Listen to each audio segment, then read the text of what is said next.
Hello, everyone. The event that I picked was Super Bowl 52. It was the Super Bowl between the Patriots and the Eagles, hosted in Minneapolis, Minnesota.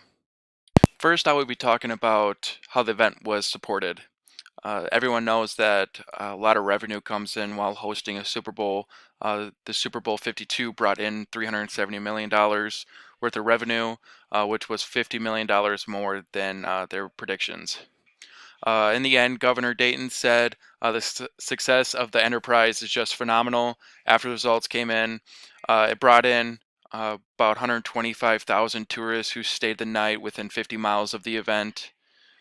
So a lot of money was coming into the state for purchasing at restaurants and stores and everything like that. Brought in a lot of tax revenue. The event took up more than 266,000 hotel nights in the state, and each room averaged $249. So it brought in a lot for the local stores and everyone. And then it also brought in tourists to the state during a traditionally low tourist time, mid-February or early February. Not a lot of people want to come, especially to Minnesota. It's so cold, so it brought in a lot of people during a traditionally low time. Now that we've talked about how the event was supported, I will talk about how it was argued as well. Uh, People thought that Minneapolis was going to be too cold to host the event.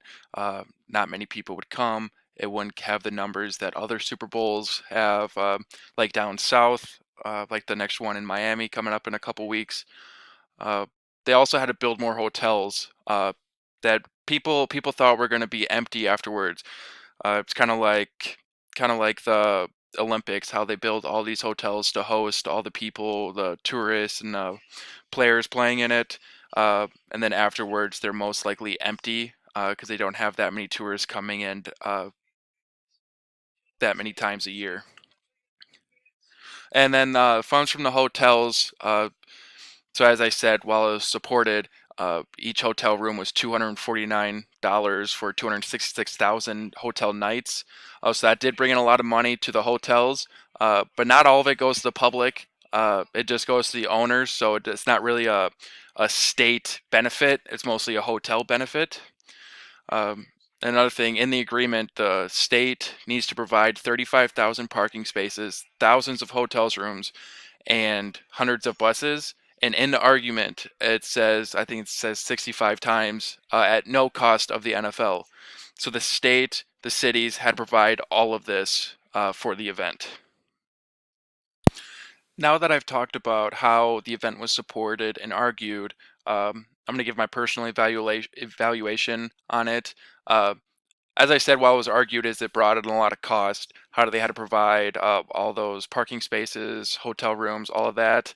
But even before Minneapolis made the bid to host the Super Bowl, they raised over $50 million of private pledges that didn't come from the public. Uh, so that was a reason that they could afford all that. It also brought in thousands of people who spent an average of $600 a day.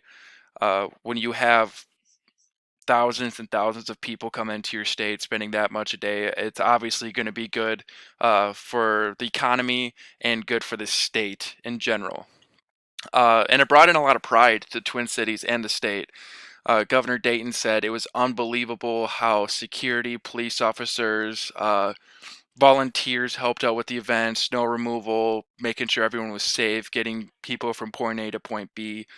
Brought in a lot of pride to everyone in the state.